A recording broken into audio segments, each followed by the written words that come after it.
एक कॉन्सेप्ट है discounting of bill and dishonour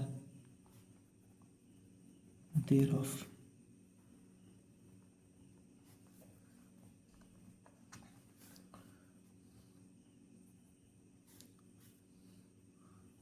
दो पार्टी है,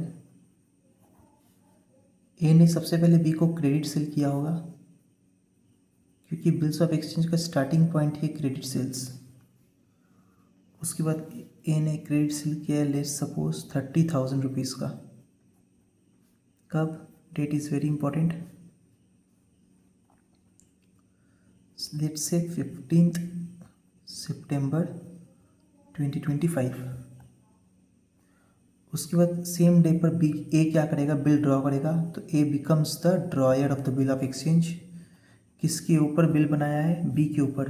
तो B is the ड्रॉई of the bill of exchange. जब ए बिल बनाता है तो that is just a मियर paper, a instrument. जैसे ही बी उसे एक्सेप्ट करता है, ही becomes the acceptor of the bill of exchange. तब वही बिल बी के पॉइंट ऑफ व्यू से बिल्स पेएबल और ए के पॉइंट ऑफ व्यू से बिल्स रिसीवेबल। तो बी ने क्या किया? वो बिल साइन करके ए को दे दिया। अब ए ने क्या किया? अच्छा, ये जो बिल ऑफ एक्सचेंज है इसका ड्यू डेट है 2 महीने बाद। तो इसका ड्यू डेट क्या होगा? 15 सितंबर, एक महीना 15 अक्टूबर, 15 नवंबर प्लस 3 डेज ऑफ ग्रेस, यानी कि 18 नवंबर 2025। तो इसका ड्यू डेट आएगा पक्का 2 महीना बाद plus 3 days of grace. 3 days of grace हमेशा ऐड करना पड़ेगा क्वेश्चन में। उसके बाद A was in immediate need of money. तो ए ने क्या किया? Reached out to his banker, let's say SBI. SBI के पास गया और एसबीआई के पास जो बिल इसके पास था, बिल्स रिसीवेबल, वही इसे हैंडओवर कर दिया। और एसबीआई ने क्या किया? इमीडिएटली पेमेंट कर देगा। एसबीआई पेमेंट 15 सितंबर को ही कर देगा। 15 सितंबर को क्रेडिट सेल्स हुआ, 15 सितंबर को बिल ड्रॉ हुआ। बिल का ड्यू डेट है 18 नवंबर। तो अगेंस्ट द बिल पैसा कब मिलने वाला है? 2 महीने बाद, आफ्टर 2 मंथ्स। पर ए को पैसे का दरकार था तो ए ने क्या किया? इमीडिएटली बैंक को रीच आउट किया, वो बिल्स रिसीवेबल हैंडओवर किया और बैंक ने इसे पेमेंट कर देगा। जब भी डिस्काउंटिंग रहेगा बैंक की तरफ से, सोचिएगा बैंक पेमेंट कब कर रहा है? बैंक पेमेंट कर रहा है 15 सितंबर को, इमीडिएटली पेमेंट कर देगा। पर बैंक को ये पैसा कब मिलने वाला है? 18 नवंबर को ना, यानी कि ठीक 2 महीना बाद, अक्टूबर नवंबर, ठीक 2 महीने बाद पैसा मिलने वाला है। तो बैंक क्या करेगा? इसी 2 महीने का ब्याज काटेगा। लेट से इंटरेस्ट है at the rate 10% per annum. तो एसबीआई 2 महीने का ब्याज काटेगा। तो ध्यान से देखो, इंटरेस्ट कितना होगा? प्रिंसिपल अमाउंट 30,000, इंटरेस्ट रेट है 10%। और एसबीआई को पैसा कब मिलेगा? 2 महीने बाद मिलेगा ना। एसबीआई तो इमीडिएटली पेमेंट कर देगा, पर एसबीआई को पैसा कब मिलेगा? 2 महीने बाद। तो एसबीआई क्या करेगा? 2 महीने का ब्याज काटेगा। कितना होगा? 3,000 और ये 1 6 12 500 रुपीज़। तो एसबीआई ए को कितना पे करेगा? 30,000 माइनस 500, यानी कि 29,500। And on the due date expectation क्या रहेगा कि बी इस ड्यू डेट में पेमेंट एसबीआई को करेगा। ये रहा।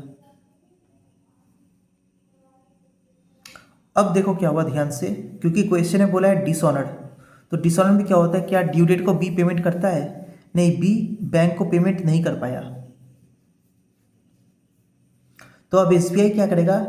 SBI will reach out to the court, notary public, court के एक ऑफिसर है। और एसबीआई नोटरी पब्लिक को जब रीच आउट करेगा तो SBI will pay noting charges. वो भी क्वेश्चन में दिया हुआ रहेगा। लेट से 200 रुपीज़। तो अब ध्यान से देखिए, SBI नोटिंग चार्जेस दे रहा, क्यों? क्योंकि नोटरी पब्लिक क्या करेगा, बी को निर्देश करेगा कि आप payment on the due date करना। अभी अगर नहीं कर पाए तो फ्यूचर में पक्का करना। तो ए के पॉइंट ऑफ व्यू से सोचो क्या होगा। SBI को जब बी से पैसा नहीं मिला तो SBI तो नोटरी पब्लिक के पास गया, नोटिंग चार्जेस पे किया। तो SBI पूरा का पूरा ये जो 30,000 रुपीज़ है, ये जो ओरिजिनल बिल अमाउंट है 30,000 रुपीज़ जो मी से मिलने वाला था, जब बी से नहीं मिला तो ए से ही रिकवर करेगा। तो SBI ए से क्या क्या रिकवर करेगा, पूरा का पूरा 30,000 as well as 200 rupees noting charges, यानी कि 30,200 रुपये पूरा का पूरा रिकवर करेगा। और ए क्या करेगा, ए यही 30,200 रुपीज़ बी से रिकवर करेगा। तो यही है हम लोग का पूरा journal entry. In the books of A dryer, in the books of B drawing. सबसे पहले क्या हो रहा है, ए क्रेडिट सेल कर रहा 15 सितंबर को। तो डेट 15 सितंबर 2025। Why date is important in accounting, क्योंकि अकाउंटिंग का जो परिभाषा है उसमें लिखा हुआ है कि कोई भी एंट्री जब हम लोग रिकॉर्ड करेंगे, it shall be recorded in a chronological order. हर दिन जो जो घटना घटा है उन सबको रिकॉर्ड करना है। तो 15 सितंबर को क्या हो रहा है, क्रेडिट सेल कर रहा है। तो ए क्रेडिट सेल कर रहा है किसे, कस्टमर को। तो debtors account debit to sales account. Debtor कौन है, बी है, तो B account debit to sales account. Amount कितना है, 30,000 रुपीज़। सिमिलरली बी क्या कर रहा, परचेस कर रहा। तो 15 सितंबर 2025 purchases account debit to, purchase किससे करते, क्रेडिटर से करते। बी के लिए क्रेडिटर कौन है, ए है, तो to A account 30,000 rupees. Next date, A क्या कर रहा, इमीडिएटली बिल ड्रॉ कर रहा ना, ए इमीडिएटली बिल ड्रॉ कर रहा। बिल बनाया, बी को दिया, बी ने उसे एक्सेप्ट किया, बी एक्सेप्ट करके बिल क्या करेगा, ए को वापस कर देगा। तो ए के पॉइंट ऑफ व्यू से bills receivable what comes in debit, तो bill receivable is coming in. तो bills receivable account debit to who is the giver, B is the giver, to B account 30,000। ये क्या करेगा, ए account debit, ए को वही bill sign करके दे देगा ना। A account debit to bills payable account. इसके पॉइंट ऑफ व्यू से तो बिल्स पेबल है, मतलब लाइबिलिटी है, इसे इस बिल के अगेंस्ट पेमेंट करना है। Same date.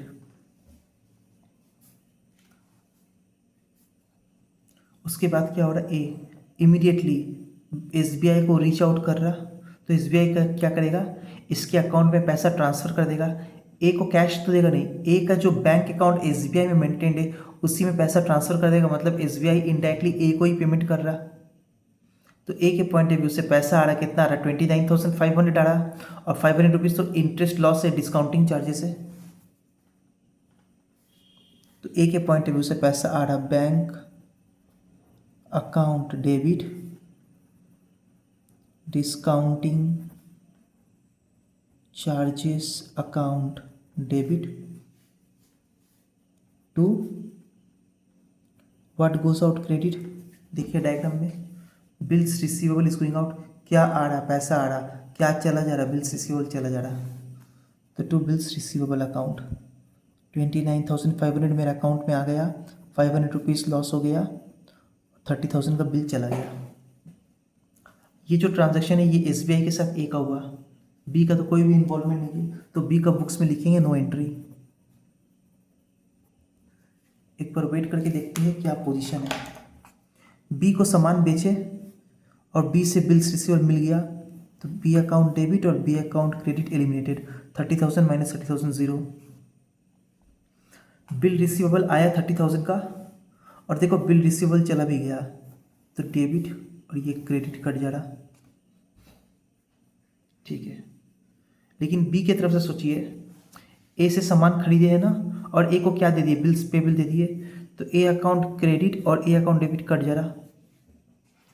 तो अब क्या डेट के लिए वेट करेंगे हम लोग? 18 नवंबर तक वेट करेंगे। 18 नवंबर को क्या होगा? B will make the payment against this liability. तो bills payable account debit to cash होगा। B will make the payment to SBI. B will make the payment to SBI.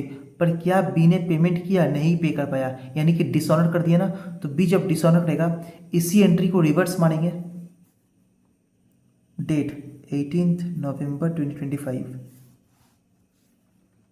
Bills payable account debit. Payment करते तो to cash करते, पर payment तो नहीं कर पाए। तो जब पेमेंट नहीं कर पाए तो क्या ए अपना हक का, बैंक तो ए को पकड़ेगा, तो फिर ए किसको पकड़ेगा? बी को पकड़ेगा। तो ए क्या अपना हक का पैसा छोड़ देगा? ए तो वो पैसा रिकवर करेगा, तो बी को भी तो वो पैसा देना ना पड़ेगा। तो बी के लिए क्या है? ए लाइबिलिटी है, ए को पेमेंट करेंगे, ए को पैसा देना पड़ेगा। तो टू ए अकाउंट, ठीक इसी का reverse entry 30,000 bills payable credit, bills payable debit. तो बी देखो, he is standing at the same position. 15 सितंबर को सामान खरीदे और 18 नवंबर तक हम बी 18 नवंबर तक ए को पेमेंट नहीं कर पाया, तो ए को पेमेंट करेगा। ए को पेमेंट करेगा, ये जो सामान खरीदे, इस सामान जो खरीदे इसके अगेंस्ट पेमेंट करेगा। चलो अब ए के पॉइंट ऑफ व्यू से देखो, जब बी ने बैंक को पेमेंट नहीं किया तो बैंक किसको पकड़ेगा? बैंक तो सीधा ए को ही ना पकड़ेगा। तो बैंक पूरा का पूरा पैसा ए से रिकवर करेगा। तो बैंक पूरा का पूरा पैसा जब ए से रिकवर करेगा, तो हम लोग इन द बुक्स ऑफ ए कर रहे हैं, इन द बुक्स ऑफ ए। तो बैंक की तरफ से नहीं सोचना है, इसके तरफ से पहले सोचना है। इसके तरफ से क्या होगा? बैंक जब 30,000 रुपये पूरा का पूरा रिकवर करेगा ए से, तो ए का बैंक अकाउंट से पैसा चला जाएगा ना। तो ए का पॉइंट ऑफ व्यू से टू बैंक अकाउंट, ए का बैंक अकाउंट से पैसा बैंक क्या करेगा? काट लेगा। कितना काटेगा? पूरा का पूरा 30,000। पर ए यही पैसा बी से तो रिकवर करेगा। तो बी तो मेरे लिए डेटर है, कस्टमर है, तो बी से रिकवर करेगा। बी अकाउंट डेबिट कितना? 30,000। ये वाला इंपॉर्टेंट एंट्री 18 नवंबर 25 का।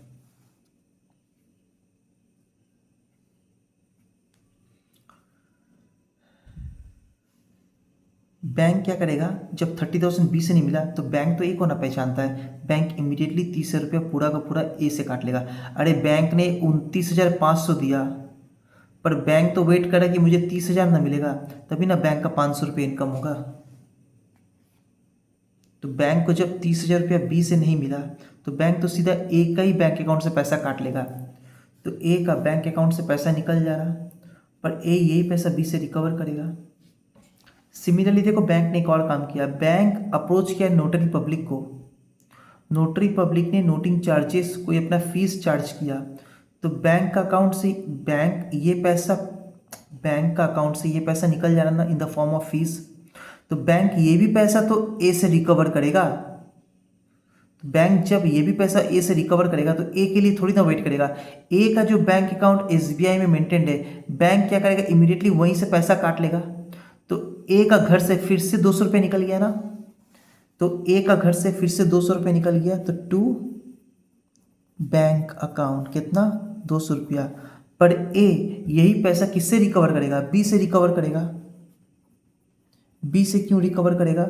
बी से इसीलिए रिकवर करेगा क्योंकि बी जो डिसऑनर किया, तो बी का लापरवाही की वजह से बैंक नोटरी पब्लिक को अप्रोच किया, और नोटरी फीस जो भी है वो बैंक मेरा अकाउंट से रिकवर कर लिया। तो बैंक जब रिकवर कर ले रहा 200 रुपया, तो ये 200 रुपये भी तो हम तुमसे वसूल करेंगे, बी से वसूल करेंगे, बी से रिकवर करेंगे, मतलब बी से मिलेगा। बी मेरे लिए रिसीवेबल, कस्टमर अकाउंट डेबिट। ये था नोटिंग चार्जेस का एंट्री।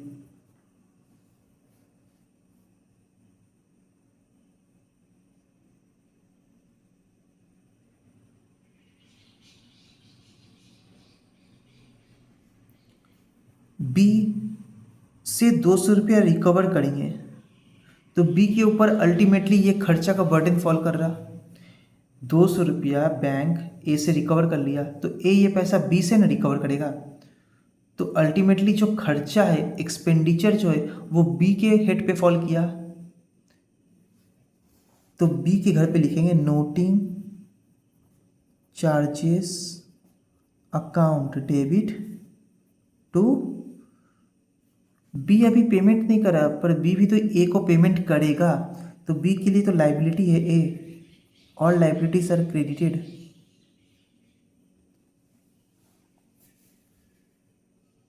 ए का घर से 200 रुपये निकल गया, पर ए यही पैसा बी से रिकवर करेगा। जब बी से रिकवर करेगा तो बी को भी तो देना पड़ेगा, तो टू ए अकाउंट। और अल्टीमेटली खर्चा है, ऑल खर्चेस are debited, expenses and losses debit, nominal account, तो नोटिंग चार्जेस अकाउंट डेबिट।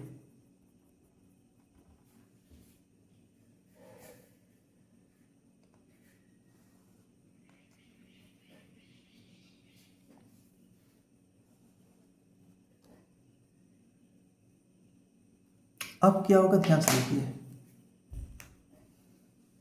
इतना कुछ तो हो गया। तो बी के पॉइंट ऑफ व्यू से देखो, मैंने परचेस किया 30,000 का सामान, मुझे ए को पे करना है 30,000 रुपया, और क्योंकि मैंने चेक बिल डिसऑनर किया था, बिल्स पेबल का पेमेंट डिसऑनर किया था, इसीलिए मेरे ऊपर एक एडिशनल बर्डन गिरा 200 रुपये का, जिसका भी पेमेंट मुझे ए को करना पड़ेगा। तो अल्टीमेटली ए को हम क्या क्या पेमेंट करेंगे, 30,200, टोटल 30,200 का पेमेंट करेंगे।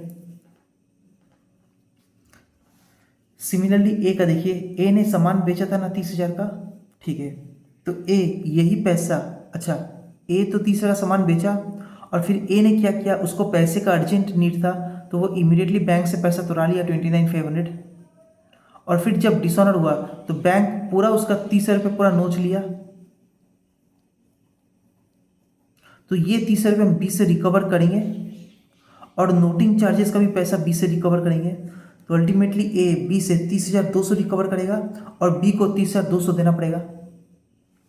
अब क्या होगा ध्यान से देखिए, इतना कुछ होने के बाद अब या तो बी इमीडिएटली ए को 30,200 पेमेंट कर देगा, तब एंट्री होगा ए के घर में, कैश आ रहा, cash account debit, who is the giver, B is the giver, to B account, amount हो जाएगा 30,200। और बी के पॉइंट ऑफ व्यू से बी क्या कर रहा, कैश दे रहा, तो what is going out, credit, cash is going out, तो to cash account, and who is the receiver, A is the receiver, तो बी के बुक्स में एंट्री होगा A account debit to cash account. पर maximum time question में आपको बोलेगा ना कि फिर से ए क्या कर रहा है, एक नया बिल बना रहा, on the request of B, मतलब ड्रॉई, फिर से ए एक नया बिल बनाया, और ये बिल का ड्यू डेट दिया 2 महीना। अब ध्यान से देखो, बी तो पहले पेमेंट नहीं कर पाया ना, बी क्या पेमेंट कर पाया था, नहीं पेमेंट कर पाया था ना। ये जो बिल था, इस बिल का ड्यू डेट था 2 महीना, तुमको 2 महीना का टाइम दिया, क्या तुम पेमेंट कर दे भाई, तुम तो 2 महीना में पेमेंट नहीं कर पाया, तो फिर से हम एक नया बिल बना लेना, और फिर से तुमको एडिशनल 2 महीना का टाइम दे रहना, तो इस 2 महीना का ब्याज हमको चाहिए। तो क्वेश्चन में दे देगा कि इंटरेस्ट है, लेट से at the rate 10% per annum. तो अब जो नया बिल होगा वो 30,200 रुपीज़ का होगा। 30,200 का क्यों होगा, अरे 30,000 का सामान बेचे थे और 200 रुपये नोटिंग चार्ज। और इंटरेस्ट कितना होगा, इंटरेस्ट होगा 30,200 पर 10%, कितना महीना, ये 2 मंथ्स, ये वाला जो नया वाला 2 मंथ्स है, ये 2 मंथ्स, तो टोटल कितना हो गया, ये जीरो कट जा रहा, 1/6,